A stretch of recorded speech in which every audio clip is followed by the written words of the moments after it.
All right, guys, on the Flythe back, and today we are going to have a very special guest coming in just a few minutes uh, from a group that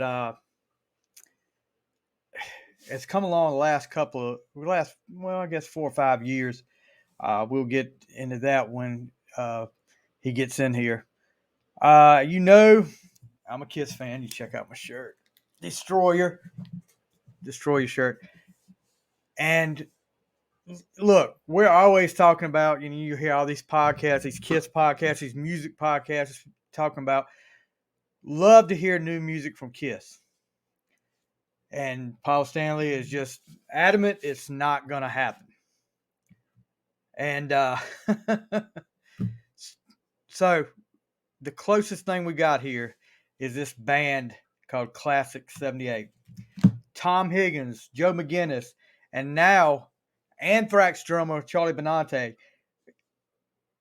They somehow have captured not just the sound, but the feel of 70s Kiss. And I'm talking about Kiss when they were in the prime from 74 to 78.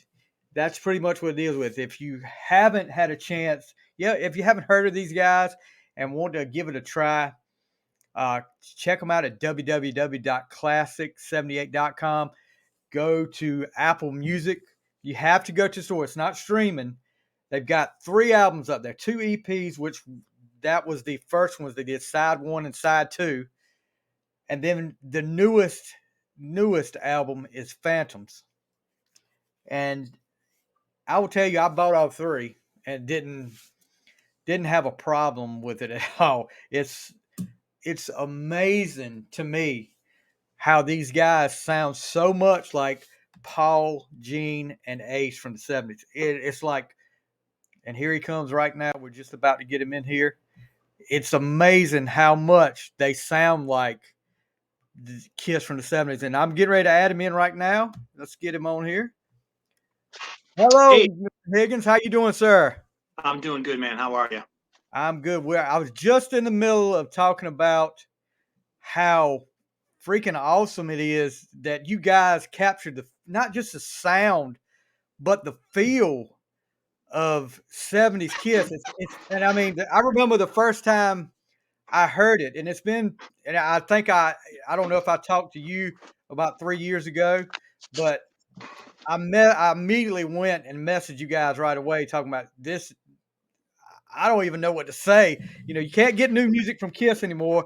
So this is the best thing right here going. If you're a Kiss fan, and I've already talked about your website, Klassik 78, talked about the new albums. Tell me a little bit. How do you guys get that feel? And I mean, because it sounds just like Kiss in the 70s. What you guys done? Well, we all kind of grew up with that stuff. I grew up. I was born in 1970, so I was a little kid when they came out, and around 76, that's when I discovered them from the teenagers in the neighborhood, and that music was playing. That was the soundtrack to my childhood, and I heard what they were playing, and then I saw the T-shirts and the posters that they were, the older kids were wearing and buying and all that stuff, and I was just all in. So everything was all about these Kiss guys on these Kiss records and just listening to it. So by the time I actually got into guitar playing, I was pretty familiar with the tunes inside and out. And the reason why I learned how to play guitar, Ace in particular, but the band, I would never picked up a guitar or maybe not have gotten into music the way I have if it wasn't for those guys. Just good songs, and it was dangerous, and I was too little to really get all that. I didn't even know what the hell half the songs were about. I just thought it was cool, but Yeah. but basically that was it. So the thing is that they have a particular swag or a particular style, and nobody makes that sound anymore, No, and they don't. and I thought, maybe I wonder what it would be like if I tried to write a Kiss song, a 70s Kiss song, because I never did. I never even attempted to do that. And I put a couple things together just for fun, and it's like, hey, this kind of works. And then I would play it to my friends, and they would say, oh, is that unreleased Kiss stuff, or is that new? Is that demos? What is that? So that's how that came about. So it was like, hey, if I have a couple other songs, if we put this stuff together and record it and just really focus on trying to have that same vibe and that same feel, maybe we could release it for fun and see how people respond to it. And that's what we did. But the key is to not inject yourself into it. Like if I'm playing an ace lead, I can't use licks that Tom would use, even though a lot of my playing is based on ace. Uh, so, and it's the same thing with the drums and the vocals and all that stuff. If something just doesn't sound right or it doesn't sound close, then let's not use that. That type of thing. It's interesting you say that, because if you listen to this Phantom's new album and don't know Charlie Benante's playing drums, this is the guy from Anthrax. I mean, doesn't sound like Charlie from Anthrax playing drums. So I'm sure he had to change his playing style a little bit to kind of suit what Peter played back then too. He certainly did, and that's what he wanted to do right from the start. As soon as we talked and he expressed interest in playing on the album, we asked him if he wanted to play on a couple songs. I gave him a few things. Which one, if you like one of these, would you like to play on it? And he just said, I want to play on everything you got. So we didn't even bother, hitting up any other drummers, to do this record. But he grew up on this stuff, and he was literally in the 70s. He was, as a little kid, him and his friends were going to Kiss's offices in New York City, so when the rest of the world had no idea who these guys looked like, Charlie at 10 or 11 was standing in front of a coins office waiting for limos to pull up and hoping that maybe somebody in Kiss would be, come out of the limo. And sure enough, that happened on several occasions. Wow. And they would go up into the office, into the coins office, and they'd, so whether it was Gene or Paul or Ace or Peter or whatever, they would just go into the city, because I think he grew up in the Bronx. They'd go into the city and just wait on a Saturday and see what happens. And sure enough, so he saw Kiss in 76 and 77, I think, and his his friends and his bandmates, they all saw Kiss in the 70s. So he was ahead of me in terms of being able to go to those shows. I was a little too young. And then, but he grew up on that stuff, and the Kiss Alive is his, that's his end all be all for what Kiss is about. So when we needed to apply those Peter type drums to this project, he already knew what he wanted to do, how he would interpret what he thinks is Peter Criss' personality, and that's how that worked. Yeah, I've heard him several interviews talk about Alive was his by far the greatest live album he's ever heard, and his favorite Kiss album. So talk a little bit, you say you were born in 70, I was born in 73, and at the age of 4, I had an older cousin that I was at their house, and all of a sudden he brings out this album, Destroyer, with these faces on there, these guys on there, and I'm just like looking like that. And then he starts playing it, and I've been hooked ever since. I mean, it's been a lifelong thing going on, 44 years now. But talk a little bit about your childhood. What was the first thing that got you into music? Was it Kiss that really got you into music? Like you said, you talked about you probably would have never picked up a guitar, but were there any other bands that you listened to back then? Well, I remember, being, really little. Like my mom and dad, they were musical. Like my mom used to sing. She taught herself how to play the ukulele. We were just little babies, But and I remember that might have been like a little bit of a tiny little subliminal influence to gravitate towards the guitar. But we always had music playing in the house. But I had 2 older sisters, and so stuff like certainly the Beatles and the Partridge Family, that type of stuff. Yeah. And then seeing the Kiss stuff was just mind blowing because of the image and the songs and the sound of there's a musical band who's looks like this, who's making this sound. That's just crazy to a little kid, and that's there's a picture of me when I was 3 holding a righty guitar. I'm a lefty. So there's a picture of me when I was 3 standing in front of our fridge holding a righty toy guitar upside down because I was a lefty, so I automatically turned it upside down. So I was obviously into guitar, that early, even though I had no idea what it was or what I was doing. But yeah, there was always music in the house, and just so happens that Kiss was my thing. And then from Kiss, I went on to Aerosmith and Foghat and Led Zeppelin and stuff. Yeah. Because of Ace and because of Kiss, I learned so many things that I could take a slight left turn, and all of a sudden I'm doing Ted Nugent licks, or take a slight left turn or right turn, and I can do some of the Aerosmith stuff, it's because they all had the same influences, is that some of them leaned on others, Jeff Beck and Jimmy Page and Clapton and Hendrix and Keith Richards. So, because of Kiss and those records and because of their playing and Ace's style, I already had the building blocks to go down all these other roads. And that goes into Tom Kiefer from Cinderella or the Tesla guys, because they always had a foot in the 70s. So I kind of gravitated towards that stuff, But anyways, that's how much of an influence they were for me in terms of being able to just add building blocks to that and become a better player, because now I'm learning Joe Perry licks or I'm learning Hendrix licks because of the building blocks that I got from Strutter or watching you. You know what I mean? Just it's like this, but it's a little different. Or he got that lick from Eric Clapton. I didn't realize that type of thing. So being a kid in the 70s, like I was, being a Kiss fan, did you get into the whole merchandise thing? Like, did you have the Halloween costumes, the white toy guitar, or anything like that? Yeah. You know what?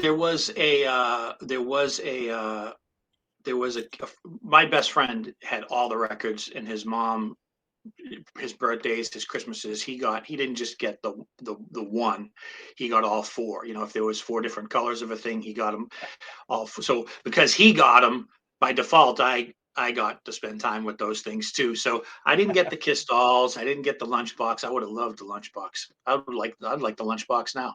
But it was more about staring at the album covers, and maybe somebody would have the Alive 2 booklet, and then I could stare at that, and borrow that or whatever. It was just the music and the album covers, and every once in a while a poster or a magazine would come my way. But I wasn't I wasn't big. I wasn't. Not only was I loud, I just don't think that it was going to be. I'd be able to get the merch stuff. Kiss cards, they sold them down the corner store, so I was down there. I could swing that, But I remember in 78, I mailed $5 for the fan club.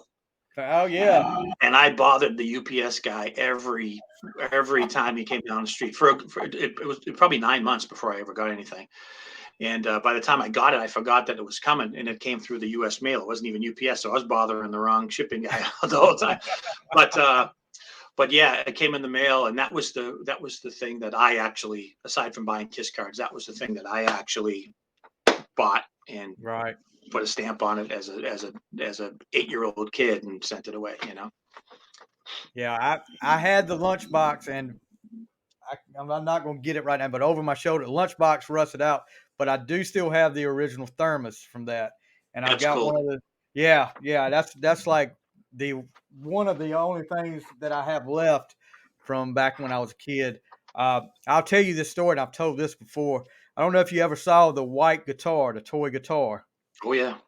Yeah, well, Bonehead right here decides, you're always playing to the Kiss Alive and Alive 2 records.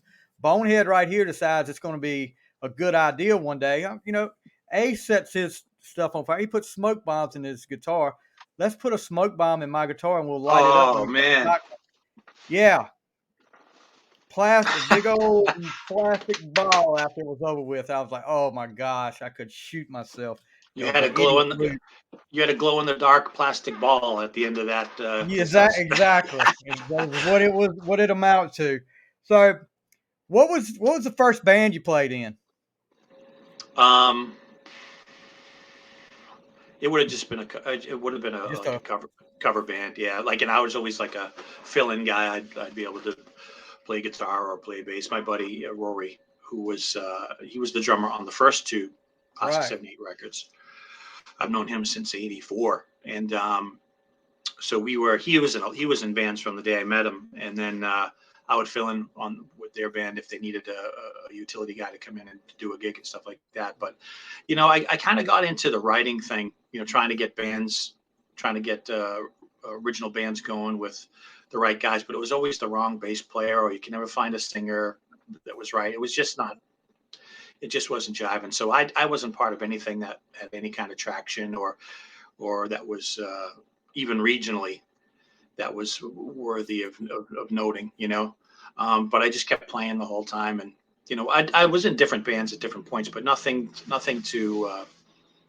that anybody would know, or nothing to any regional or local notoriety, Right. So you talked a little bit about you just started writing some Kiss songs from the 70s and you played some from your friends.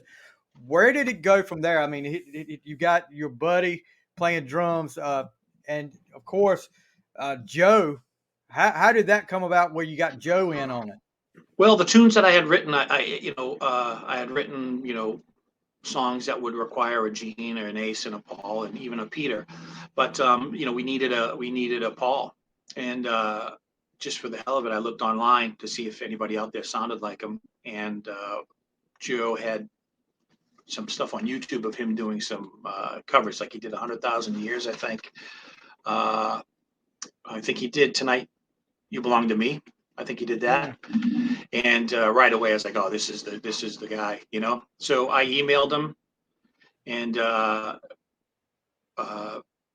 told him what I was doing. Sent him a couple of the demos that I had done with me singing, the Gene stuff, because I sing the Gene stuff and the Ace stuff, the vocals that sound like those guys, just so he would kind of get what we're doing. And I sent him one of the Paul songs with me just doing a reference vocal, so he could imagine himself singing to, he could hear the music that he'd ultimately be singing to. And he jumped on it right away. So he got it, and he's a great guy. And I don't know, his real singing voice doesn't really sound like that. Neither does mine. But how he's able to do the Paul thing is pretty impressive. Only because if you think about every band that's been released, every professional band that has released records since the day that Paul's been on the scene, there's nobody who came across sounding like him at all. You got people who sound like Bon Scott, or tried to do a Steven Tyler thing, or a Robert Plant thing, or whatever, but there was never anybody who could get into the Paul Stanley thing and have it go, wow, that sounds like Paul Stanley. Well, some guys a little bit here and there, but not to the extent that he just had just a unique voice, that nobody matched. So to hear this come out of some other dudes, vocal cords and be that close was pretty cool to find, Yeah, it's amazing. Like I said, the first time, and I can't even remember where I heard about you guys at, but they were just pushing it. Side one, wasn't that the first one that came? Side one came out. Yeah, side one. Yeah. And then, so I was like, went to check it out. I said, okay, I'll check it out. And then from the first of it, I was like, just the first guitar, I was like, oh my gosh. And then when it cranked into it, the vocals, and I said, I just kept listening. I started messaging my brother. He's not quite a big Kiss fan as I am. And he was like, is this Kiss from the 70s? And I said, no, it's not Kiss from the 70s. It's a band. And, man, I just couldn't get over it. So you put out side one. Mm-hmm. And, I went back and listened to all these yesterday.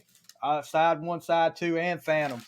But like, I think my favorite on side one is Standing Tall, the lead off. And that's the first one I listened to. But was it just planned to do side one? And did you have side two already planned to put out, or were you waiting to see what was the initial reception from side one? Well, to do side one, we didn't know if we'd ever do another one, because we had no idea whether 40 people would hear this thing, or whether, or we didn't know. So we just put those 6 out thinking that would be it, but if the response was good, then, maybe we'd consider doing another one, but we had no idea what to expect. So the response was great right out of the gate. You basically post something on Facebook, or you send something to a couple news groups, and next it just gets passed around. But because of Standing Tall, like that's to me, that's a definitive track. So it's good that Yeah. we opened the first time anybody Yeah. heard us Yeah. would have been that. You got the riff, and then you got the gong, Yeah. comes in, and then the drums kick in, and then you hear Joe singing, and it's like we're just hitting you with lefts and rights, and then you know, uh, the response to that was the whole thing was really good, and it got passed around, and everybody wanted more and more and more, and we knew we'd do more at that point, but only if it was up to par with the rest of the stuff, if at least as good, if not better. And to me, every album has certain standout pillar tracks. So, on the first one, I think this is just to me, Standing Tall and Streetwise and Yeah. Rock and Roll You. Those are like the pillars of the record, and to me, and it changes every day. And then on the second record, we moved forward and we did a second record, and it was produced a little bit better. The quality of the drum tracks themselves, not in terms of the performances, but in terms of the sonics, was an improvement. The guitar tones and the vocals were essentially the same production value. But on the second one, to me, Hot on Our Heels, Jendell, American Made, and maybe even Victims. Those are the Yeah. pillars to me. Those I've those got those are the songs that give me chills, and it's like I had nothing to do with it. As a listener, I'm just hearing that and going, I've wow. got Jendell, American Made, and Victims as my three favorite on that one. I mean, it's just and if you sit here and listen to some of them, and I know you guys probably did this on purpose, like Please and Tease, I hear a little bit of See You in Your Dreams in that, and it's just like what was it? What You Gonna Do on the Phantoms album? It sounds a little bit like it's got a little bit of akin to Larger Than Life. Mm-hmm. I kind of hear little things, and there's one song, and I forgot it right now, but there's like a intro. It sounds like it's got like a riff in there that sounds like an All American Man, and I was like, these guys know what they're doing here. They're suckering us right into it. The definitely with What You're Gonna Do off the new album. That's like the vibe of Larger Than Life, and then but it's also got elements of Watching You and She in it. To me, Right. The drums are a little bit busier than the Larger Than Life groove.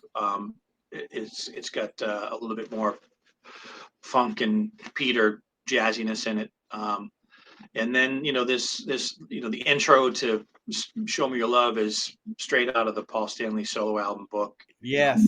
All the Yes. songs, all the Paul songs on this new record are highly influenced by his '78 solo album. There's definitely Kiss stuff, and it's like it's like '78 Paul with hints of Destroyer or Dress to Kill, and but we try to shape them in so it's a quality tune, and then we get to decorate it with these cool little flourishes and nuances that suck you in and make it something new sound very familiar. Exactly. And that's what I love about it. All right, let's talk a little bit about. Well, let's talk a lot about this new album, Phantoms. And when I was going through yesterday, and I was like, which I've listened to it, and I wanted to listen to it again yesterday. So hard to pick a favorite song on here because all of these songs are great. Show Me Your Love, Fever Dream, What You Gonna Do, Live in Fantasy Tonight. But I've always kind of been Ace has always been a favorite of mine. I love them all, but Ace has been a favorite. Smoke and Mirrors. I do not know how you do it, but from the start, as soon as I was driving down the road listening to it yesterday, and I heard it hit, and I was like, if you didn't know it, that was Ace Frehley. I mean, if you did not know that was Ace Frehley. I don't know how you do that, but how do you come up with that Ace voice? You know what? It's not something that was difficult. I was singing his songs, and in the past I would sing, Shock Me and Rip It Out, stuff like that, or New York Groove. So I kind of knew I could kind of get in that vicinity. But then when I knew I was going to be doing these, the Klassik 78 thing, that's when I could really, put that extra effort in and manipulate the way he would pronounce a word, or the way he would stretch a vowel, or add a Yeah. consonant. The hard, like a D wouldn't be kind, it would be kind. He kind of puts Yeah. these, like he's over pronunciation, stuff like that. And he has that lazy, loose type of um, delivery, and it's just something that I was able to achieve. And the Gene voice was the surprise for me, because I did that on the demo, the first song I wrote, to try to sound like a Kiss song.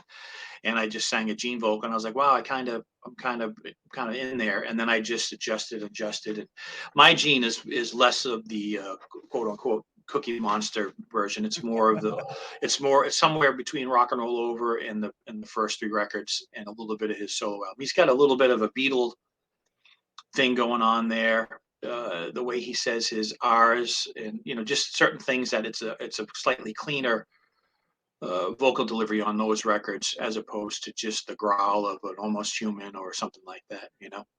But the Ace stuff that's right in my wheelhouse, and I want to, not to get heavy or deep on this stuff, but when we do this stuff, it's a little bit, it's a celebration of that sound, and something that we're connected to, because it's our soundtrack to our lives, or because you just love the songs, or whatever it is.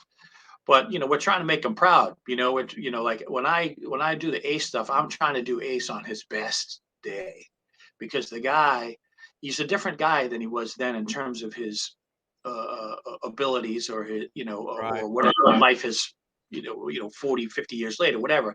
But back then, people talk about him being a drunk back then, and blah, blah, just blah, blah. The guy was on fire back then. They all were. They were well-oiled Yeah. machine, well rehearsed, and they were just locked in. I haven't seen any bootleg where Ace torpedoed the show, or sabotaged the show from the 70s. They were on fire. Later on, that started to get in the way of his performances. But in the 70s, that's the guy I grew up with. That's the guy that made me want to play guitar. So when I do the Ace stuff, that's what I'm trying to do. I'm trying to live up to the 78 solo album. I'm trying to live up to a song as strong as Parasite, or as cool as Rocket Ride, or Shock Me. So we put a little bit of extra love into that stuff, because I want to make it, I want people to, if they think about Ace, I want to think about a strong thing, a positive, solid, delivery or performance, Yeah. Yeah. And you definitely do a great job with that. You Thank you. guys, I know you haven't really talked about touring, because I know you guys, it's so hard. It would be hard for you to do. But what was it like playing at that Kiss Expo that you guys played at? I mean, that's a little different when you're playing live. Well, how was that for you? Well, actually, we were at the expo, but just we made an appearance, to Oh, say okay, you never hi. played. We didn't perform. No, no. Wow. So, we'd like to, it Yeah. just has to be the right situation. And now that Charlie's involved, it needs to be even more of a right situation, because he's, he's 100% into this project, and the level of detail that he put into cutting his drum tracks. He was pulling out snare drums from the 70s, because that's the sound that you need to get this. Yeah. And he was, he set up his drums in Peter's configuration, so he could put himself in that, mindset and all that stuff. So, and also we're older guys, so we're not 22 or 23, just, well, let's just get out there and take whatever we can get, blah, blah, blah. It's more about the music is the calling card. The music is the logo. The music is the is the draw. But if we were to play live, it would just need to be the right scenario, event wise and financially. Nothing crazy, but I'm just saying, there's no situation where you're going to go on and, here's 20, here's 200 tickets, sell these, and you guys can go on at 9. None of that horse Right. shit. You know what I mean? But we haven't. People always talk about the Kiss Cruise. We've never been approached by the Kiss Yes. Cruise, by management, or by or the cruise management, or Kiss's management. Certainly we would be happy to take that call, but that's been talked about constantly since the first record, and we've never received a single inquiry. And knowing what some of the bands on the bill have to do the show, basically they're doing it for the opportunity to do it. Right. So you're getting $500 total over the course of 5 days, and maybe you get to keep your T-shirt sales money or stuff like that. That's not that's not something that we'd be interested in. But if it's a situation where we're just filling the calendar or filling the schedule, that's not going to work for us. And but if it's like, we think you have value and we want to, take care of you and put you in, you're not all sharing the same cabins, you do whatever you do for extreme or enough's enough, that type of thing. And that's not just because it's Charlie who would potentially be doing the gigs. I'm 51. You know what I mean? Yeah.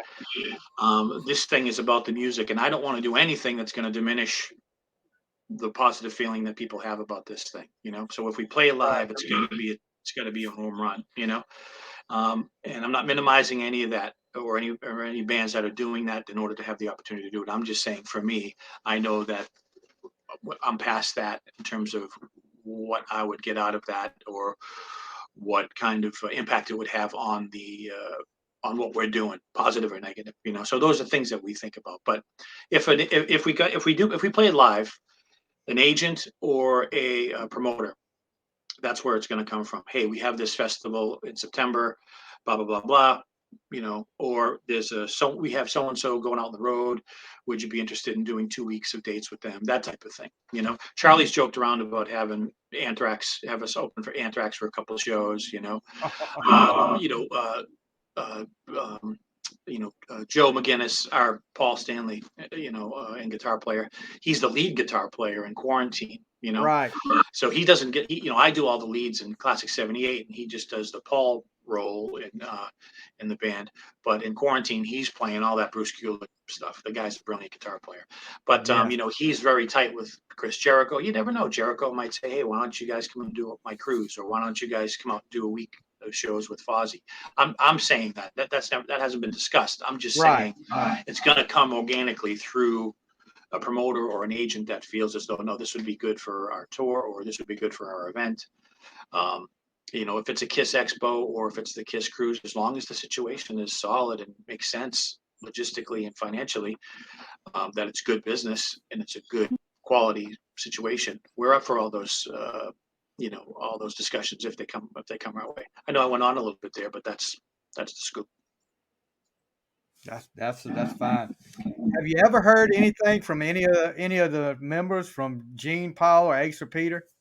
We did. We didn't hear directly. When the first record came out, about a month or two later, we got a Facebook message from a friend of ours who is a friend of Paul's. And he just said, "Hey, listen, I just want to let you guys know that Paul loves this thing and he's sending it to all his friends. He's playing it for all his friends, right?" Wow. So, I just want to let you guys know because it's really good. And if he didn't like it, he wouldn't be telling his friends about it, so we were No. like, wow.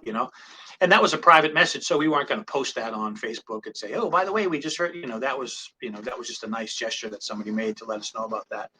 And then,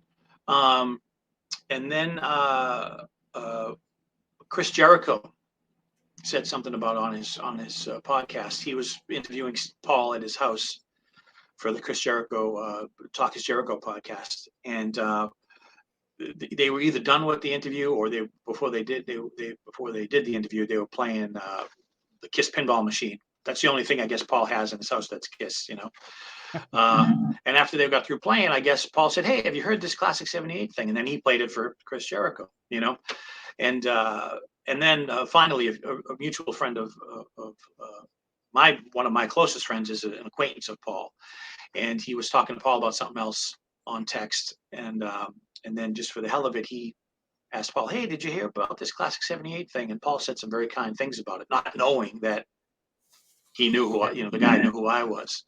And basically, he liked the idea that, he got a kick out of the idea that we captured the production and the song style, and he heard the old band in the Klassik '78 stuff, and he got a kick out of hearing how close Joe sounded to the younger Paul. He said he's never heard anybody sound that close to him. And he was very kind, and I always say that our stuff we're not writing hits, we're writing stuff that belongs on Kiss records, through our perception. And so he wasn't threatened by the songwriting or anything like that, but he really enjoyed it. And he said he enjoys it even just for the novelty of it, and the novelty of it being that we're making Kiss records and we're not Kiss. You know what I mean? So it was very cool. And then my buddy told him, well, actually, one of my best friends has put that together, and he said, well, tell them they did a great job, and make sure you tell them I said so.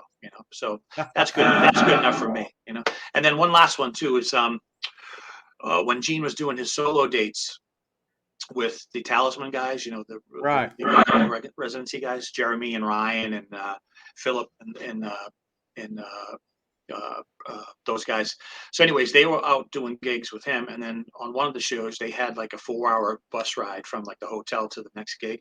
So while they were on the bus, the band members had been turned on to Klassik 78 by somebody else. We didn't know who they were. And then they played it for Gene on the bus, and then Gene flipped out. He's like, holy crap, what is this?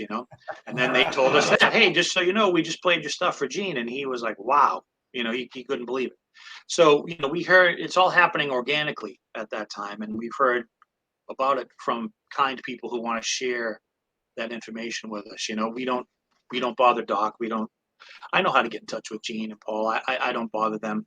The fact that they hear about it organically through the fan base or through their friends, and that they actually have a positive feeling about it, because they're the first ones to tell you that if you want to hear what we sounded like in the 70s, then go listen to those records, because we're not gonna, that's not who we are anymore. It's 40, 50 years later. So it's a cool, fun thing that a sound that we get to make that is very close to what they did, and we're doing it on purpose. Make no mistake. It's not, we just don't happen to sound like that. We're purposely trying to get as close as we can with quality songs and new ideas, and release what we're happy with. And it's the fact that they had a good feeling about it. That's all I need, because it's all coming from a place of respect and out of admiration. Well, anybody that was a fan of Kiss in the 70s will flip out over these 3 albums. I'm telling you. I was there. I may have been a young guy, but I remember very well. And I've, like, every year, Christmas, Easter, there was a Kiss album in my hand. There was some kind of Kiss stuff. I grew up listening to it. You guys sound exactly like them. And I don't know what else to say to you. Couple of quick hitting questions. Who's your favorite member of Kiss? It is Ace. He's the one. They all caught my attention, but as far as the first impression and the impression that I gravitated towards, I might have been too young, so I might have been a little bit frightened of Gene. But I don't know, something about the guy with the silver on his face in the corner with the silver boots and that cool, guitar playing those licks and stuff like that. I gravitated towards that. But I don't. They're such an all important part of the thing. So I love what I love about Paul, and I love what I love about Gene, and I love what I love about Peter. So, but Ace was the one that I gravitated towards while I absorbed all of it. Okay, favorite Kiss song? Today I'd say "King of the Nighttime World." That's going to change. If you're like me, it changes rapidly, right? Yeah, in 15 minutes it's going to change, but to me that's a perfect song. Yeah, mine right now is Black Diamond. But great song. Favorite Kiss album? It fluctuates, because I usually pop back and forth between the first record and Rock and Roll Over. But if I had to press, I'd just have to say Rock and Roll Over. That's me too. That Ace's guitar solos on that album, I think that was his best playing of all the albums from the 70s. Right there was Rock and Roll Over. I agree. The fact that he doesn't have a song on the record at all, or didn't sing, or didn't write a lick, he put a stamp on that with all his lead work. It's just, to me, that's a quintessential Ace record without a single Ace lyric, vocal, or co-write on that record. Just perfect. Definitely. So, talk a little bit about your website, and I've got the address up here: www.klassik78.com. You're talking about, we talked a little bit yesterday, you're talking about a CD version of Phantoms coming out. What can you tell us about that? Oh, yeah. So you're getting the exclusive. Love the cover, too. The cover is awesome. That was done by a guy named Claudio Bergerman, who's an artist out of Northern California. He's actually from South America, but he's here in the States, and he's a big Kiss fan. And I saw some of his work online just as a fan, and I reached out to him, and then I found out that he did the last Judas Priest record, Oh Firepower. wow. Yeah, so I was like, oh, Christ, I didn't know that, so I wasn't sure if he'd be interested, but he's such a big Kiss fan, and we hit it off, and he got the idea, and he took the concept and totally took it to another world. So yeah, so we got that on. That's coming out on CD. We announced it when we announced the record, which we always do by surprise. We never let anybody know in Yeah, you advance. definitely surprised me. So everybody can buy it on download at Amazon or in the iTunes store.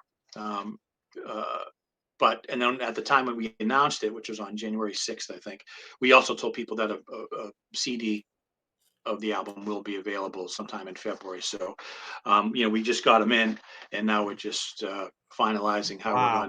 how we're going to do it and Awesome. get them out to you guys. And we'll make an announcement. And when we make that announcement, the day that we make that announcement, it means it's immediately available to buy. It's not a pre-order. It's not a send your money now. It's like, hey, the new album's available now, so you can jump in and get it if you want the physical copy. And the good part is that you do have a physical copy of this great record, but also of this phenomenal artwork. Yeah. It's just really cool. I think the quality of the record, and thank you for mentioning how you couldn't pick a favorite song on this one, because we worked really hard on the songs, and I think that those songs deserve an album cover like that, and that album cover deserves songs like that. And I think it's just No a doubt about it. perfect match. Uh, it's just looking at, and I don't know about you. You grew up. You're a little bit older than me, not much, but Yeah, we're the same. the CD, holding a hard copy in your hand.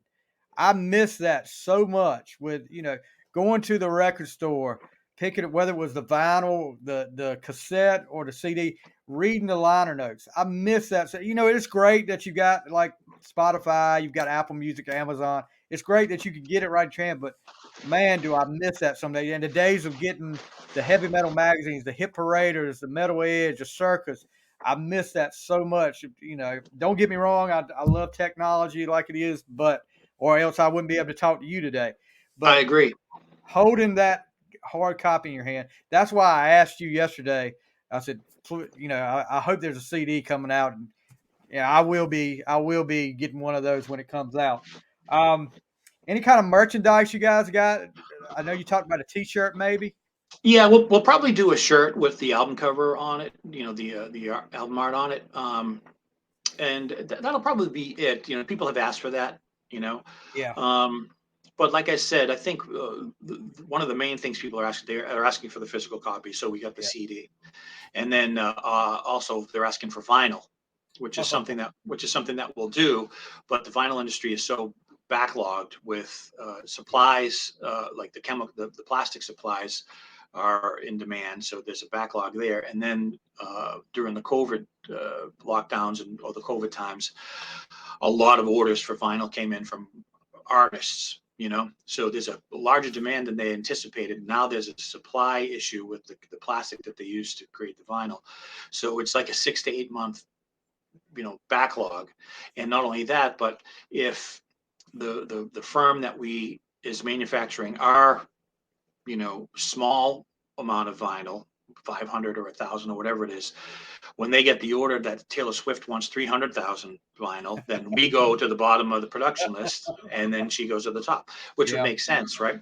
So so potentially it could be 10 to 12 months before you would ever get something from a band, of our stature, being on the bottom of the food chain. But it's something we want to do, and if we do a vinyl, um, there'll be a bonus track on it, at least one Oh bonus track wow. on it. Yeah.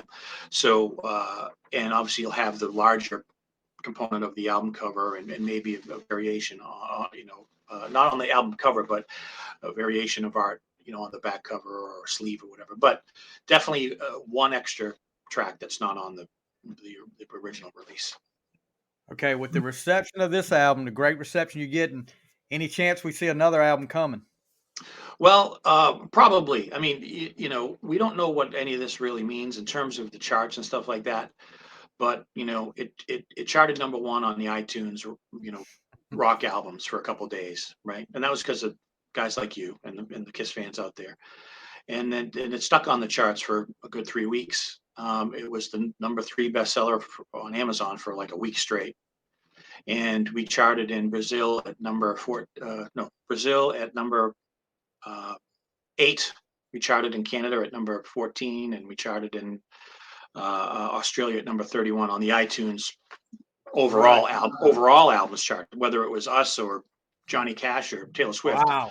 And in America in the iTunes overall charts, we charted at number 8. And we charted #1 on the rock albums iTunes chart. We have nothing to do with that. All we did was create a record and post it on Facebook. Yeah. And all you guys whipped up all those numbers by going after it and sharing it with each other to let everybody know that there's a new record out. So obviously things are very promising in that regard, and we'll know more as reports come in from sales figures and numbers and all that stuff. But we do have material. There's about 15 songs that are written. Charlie's heard maybe 4 or 5 of them, and Joe has heard 4 or 5 of them, but some of their 4 or 5 might be different than the ones Charlie heard and the ones, whatever. So we could do a whole new studio record of 9 or 10 songs, or we could do a live album, manufacture a live album with sound effects and bombs and all that stuff of the material that we've released so far, plus another 5 or 6 songs live that nobody's heard, and then do a side 4 of another 4 or 5 studio cuts, right? Or we could do a combination of those type of things. It's just really a matter of whether the timing is right for each of us, and if everybody's feeling good about the material.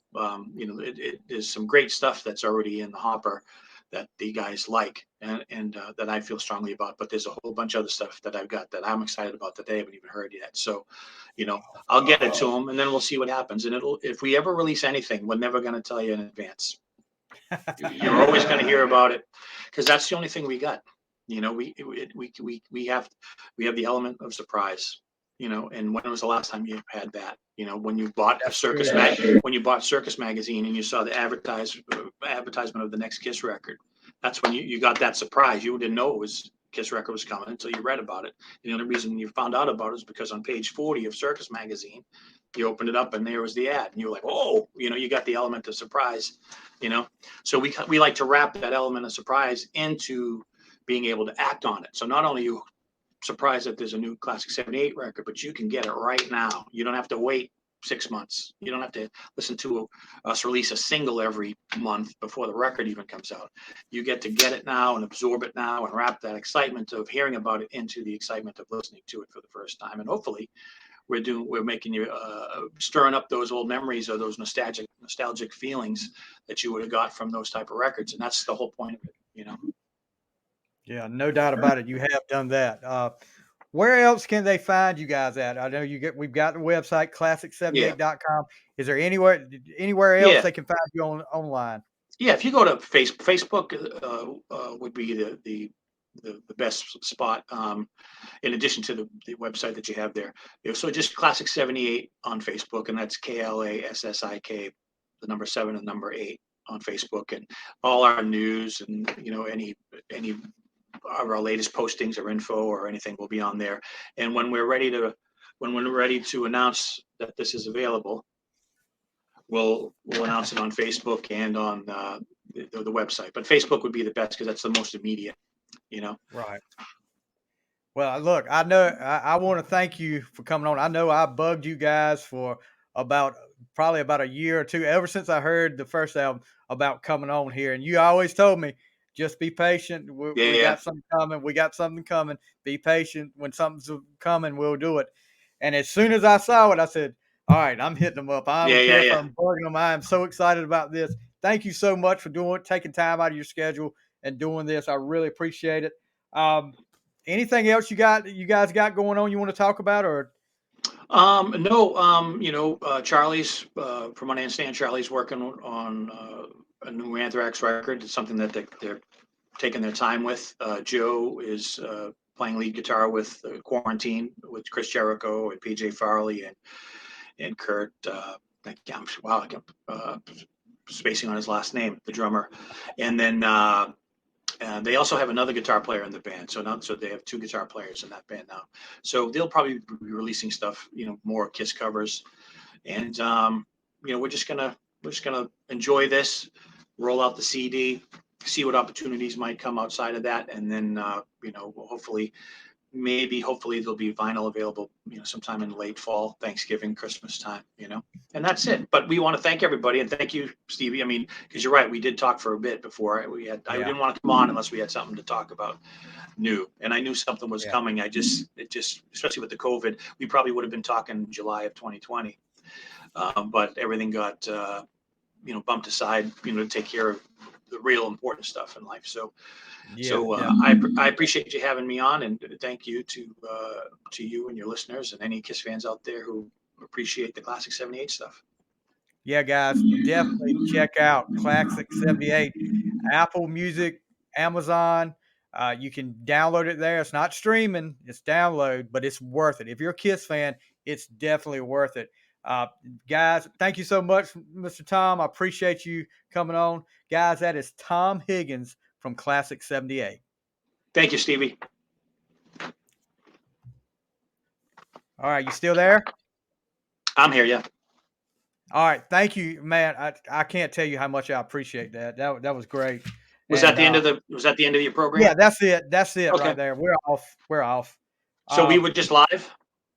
No, we didn't go live. I recorded it. Good. This StreamYard, I have messed with Zoom, but I've noticed. I don't know if you check out the Shout Out Loudcast. Oh yeah. Thomas Booth. Yeah, I noticed when back in the day when they were doing like live drafts and all that, they were using StreamYard. I said, well, I'm gonna give that a shot, and it seems to be working out better for me right now because I can put it on live on Facebook if I want to, but I didn't want to put that kind of pressure. I didn't know how you would feel about that. No, that's cool. Well, plus you get to, like if I got long-winded or, because I tend to get long-winded, you can edit whatever you want to edit, it's fine with me. I'm not touching anything of that, bud. You look, I'm telling you, I was worried I was going to get long-winded with you because I can talk about I can talk about Kiss stuff all night. Like I said, I've been a diehard fan since my cousin showed me that Destroyer cover, and I'm wearing Destroyer shirt right now. But I could get long-winded with that. I was afraid I was going to keep you too long. No worry. So you do the sports show, right? Yeah, I do the final score. Yes, sir. And this is this final score too? This is on the fly, which is when you talk about other topics. Yes, sir. Gotcha. Yes, sir. How did you know about the final score? Because your thing says final score on it, and I was like, okay. Let me see what he does, and then I saw, that was the sports thing, and then you had final score 2, which was that's so then I was like, let me just see what the difference is, or what, how you differentiate. Well, see, when I first decided to do a music and like an entertainment one, I just put the final score 2, and I was like, and my wife was thinking, you need to really come up with something different than the final score 2, and so I got some friends of mine, we were talking back and forth, and Flythe is my last name, and it's spelled THE, so it's a silent yeah. I joke when we go to like a hospital or we go somewhere where I have to get my name and they call it Flythe. And I say, look, the only people that are Flythe are rich people or people from way up north. And I'm not either one of them. I'm from the South, and I am not rich by any means. That's funny. But I started with the sports show, and I've interviewed a lot of. I'm a Steelers fan. I'm a diehard Steelers fan. Have been about the same amount of time I have been a Kiss fan. I got to interview some big time Steeler guys, and still working on getting some good interviews in here with them. Cool. But I'm trying to get better. This internet thing is better now. It hindered me for a long time where I could only do phone calls, but it's a lot better now, and I like to be able to do this more than a phone call. No, it's cool. A couple of the interviews that we've done have been on StreamYard, and it seems to. I haven't experienced any problems with it on my end. You know, this is new to me because we're just starting to do interviews. You know, before when we didn't, we just do written interviews. You know, or Right. that's not true. We've done some, but it was we always disguised, or it was just an audio Yeah. and Yeah. an audio interview. You know. That's why I asked you yesterday. I was like, okay, what do we need to do about that? Because Yeah, I yeah. didn't know how y'all want to do about your anonymity. But You I know know what's y'all cool have is been doing that. yeah, what's cool is that because it's been 4 years and because you know everybody's gonna know who Charlie is just from his voice, and then you know, like I said, Joe's joined Quarantine, and when he did that, you know, Chris Jericho took that over, you know, with his organization so they could promote it and all that stuff. And he asked Joe to give him, you know, Joe, give me your bio, you know, with all the stuff that you're doing and stuff like that. It's because, you know, we're all going to include that on our packet, whatever. So Joe did it, but he put everything he's done on there except the Classic 78. So Jericho says, dude, what are you doing? You got to put Classic 78 on it. We're a Kiss tribute band. How could that's the calling card? What are you doing? He goes, well, I can't. We're not supposed to say who we are, and you know, whatever. So then Joe called me and he told me what was going on. I said, of course, go ahead, have fun. Because I was just like, if you know, people are digging the music. We, you know, since we've with this record, because like I said, we came out, announced it on January 6th. And we've done a bunch of interviews like yours and stuff like that. And there hasn't been a single person who said, oh, they shouldn't have said anything. You know, you shouldn't have, you shouldn't have, I don't want to know who Shouldn't you are. give They up don't, your identity.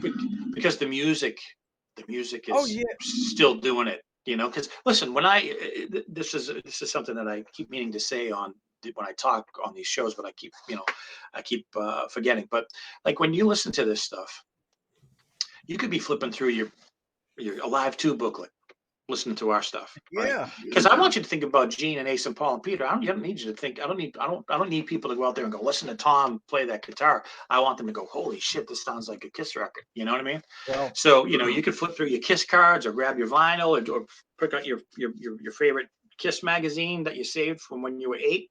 Flip yeah. through that thing and play our stuff. You're gonna get the same vibes and stuff like that. So the fact that people are still the music is still making them feel that way. It doesn't ruin it that they know it's Charlie drumming or that they know it's me or Joe. You know what I mean? So that's Yeah, you guys have definitely got, the music is one thing, but when you sit there, especially like side one and side two, you hear the vinyl. It's like it's playing on vinyl and up yeah, there, yeah, and I'm yeah. like, well, the first time I heard that, I was like, okay. And then when that first song kicked in, I was like, man, Yeah, we yeah you're not lying. You sound just like them from the '70s guys. yeah, we set you up good on the first one with the vinyl, and we did the Yeah, same thing on the second one with the vinyl sound, you know, the needle. yeah, But the reason, because Joe McGinnis asked me about this, and he says, "So are we going to put the vinyl side on?" And I said, "Actually, we won't do that on this one because people will be able to make their own vinyl sound when they buy the vinyl. Like, because we'll actually, exactly. you know, and we're not going to do something for $60 or something crazy. If someone wants it, they can get it for what the going rate is, not some Right. crazy built-in, you know." $70 thing because you know whatever, but you know, so that's just kind of like a fun talking piece. Is, well, how come you didn't how come you didn't put, you're actually the first person to mention the vinyl scratching on Yeah. this cycle, but nobody said how come you didn't put it on there. But we didn't put it on there on purpose because we wanted to, you know, we just want to keep That's the awesome. momentum. We want to keep the momentum going, you know. And Well, dude, I think this is the best way to do it is just keep people interested, you know, and enjoying the music, and that's all, you know. you definitely got that. I mean, I'm on the Shout It Out Loud with Caster's Facebook page, and we were talking up there the other day about it, and I was like, Oh, cool. these guys are incredible, and Tom and Zeus love it. Oh, good. I'm surprised they haven't hit you guys up. That may be coming soon. I think it might be because Charlie is buddies with them because he's been on their show Yeah, once or twice. So I think he told me that he had sent them the record right off the bat, you know. So I'm sure something will line up with them at some point when they're, you know, when their schedule and allows, you know. if you guys put out, I will. You definitely got one right here. If you put out another album that will buy it, and I love the idea of the live stuff with the side four, like you were talking about. Yeah, yeah. That's great. That would. Oh That gosh. if we did it that way, I think that would mean that's the last thing because it's a full live record Right. plus live versions of songs that you've never heard that we haven't released. So we'll make sure that there's new songs that are live on the live side, and then the studio side, like side 4, right? If we do that, that's because that's the That's that's gonna the be it. that's the grand finale, right? So, Well, that'll be but a good send off. yeah, we have a lot of different. We have a couple different ways to go, and the good part is we run this thing. There's no manager, there's no record label, there's no. I mean, we are we are all that, so we don't Yeah. have a record label saying, well, you need to have something by the spring, or well, we want to release it all on Spotify. No, I don't want to have any part of that. I want people to be able to people to be able to enjoy the record, and if they really want it and they like it, they're not going to mind spending $1 a song for an 8-song album. You know what I mean? Side 1 and side 2 were what, $6 a piece, and then Right. I think Phantoms was a little bit more. But I mean, really, I mean, you're not going to want to. I mean, I've spent more on useless crap Yeah, yeah, on that. I mean, give yeah. me a break. Basically, it's a lunch. Yeah, It's lunch exactly. money. These days. But Exactly, and I didn't mind it. I didn't hesitate a bit when it came out, bud. And when you talked about sending me the MP3s, I was like, I've got that already. I bought you don't know, I bought that the day it yeah, came out, bud. yeah, But I appreciate the thought. But yeah. Well, when we'll I'll definitely get your ad. Just Facebook me your address and I'll mail you the physical CD. You know, I I'll don't just send a mind couple of paying to you. for them, bud. You already bought the other thing. You invited us on. It's been 2.5 years since you've reached out to us. We finally have Well, something to talk about. look, I'll be happy to do it. It's not a problem. okay, well, I will definitely do it, but I don't mind buying when I the know you vinyl don't. comes out. When the vinyl comes out, I'm buying the vinyl. So Well, don't. if that, then Yeah, that's fine, or the next record, whatever happens next. But I yeah, anything you guys put out, I'm buying. I'll put it that way. You all right. just Well, put it out there. we'll make sure that we don't slip. We just have to. It has to be strong. It has to be strong. That's all. And look, that was another thing. That was another thing when you guys were talking about it coming out. I said, okay, is this going to be able to live up to side 1 and side 2? And when "Show Me Your Love," when that intro come on, I was like, I had goosebumps because I was like, they've got the sound. I mean, I don't know what it is, but it's like magic. Y'all got the sound to it. And I didn't even know, to tell you the truth, I didn't even know Charlie was in the band when it came till after it came out. Yeah, nobody And I was did. like, yeah. Yeah, yeah. It was. We didn't say any. We didn't say anything about any of us until a week after the record came out, and we just did that spontaneously. It wasn't like a big heavy discussion. It was just like, yeah, the music is so good. People, and we got to talk about it. And not only that is, you have to put the credits on the record for administrating publishing and sales, and just for credit purposes. If Right. something gets played online or on a radio or on satellite, they got to know who wrote the song. So yeah, so then your names Yeah. have to kind of go on there. Yeah. So you can't put the names on there and then not. So who's this Higgins guy? You know what I mean? Yeah, yeah. How so? Anyways, that was the beauty of it. And again, the record took off before anybody knew who was on it. Which was even Yeah. better. Oh yeah. I mean, it, it, it's great, man. I can't say enough good things about it. I've got a friend of mine.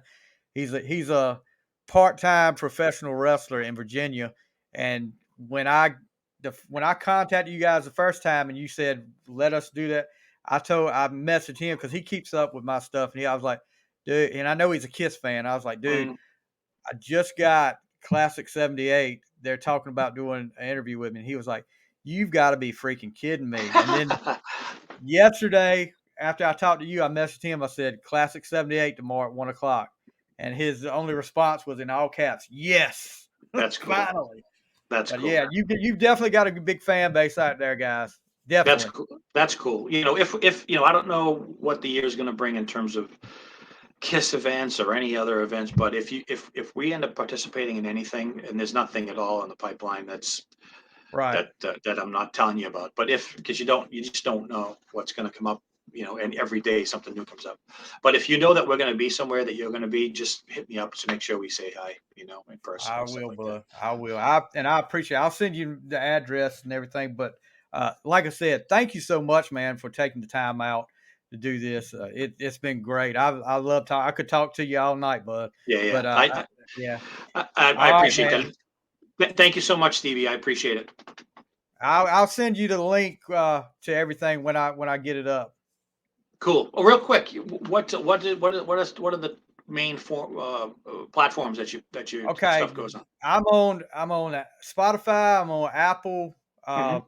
There's one called Podchaser, Good Yep. Pods, and then I've got my YouTube channel that the actual video version will go on. So, but Hmm. I'll send you the links to all that too. That way, I mean, if you want to share it on your Facebook page, Oh, that's I will. fine. If not, I totally No, I will. understand. No, I will. But That's the whole point. yeah, man, I really appreciate it.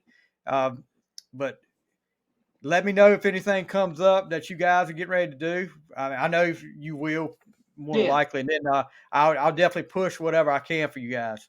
I appreciate it, Stevie. All right, man. You have a good night. Take care, brother. You too. Bye bye. See ya.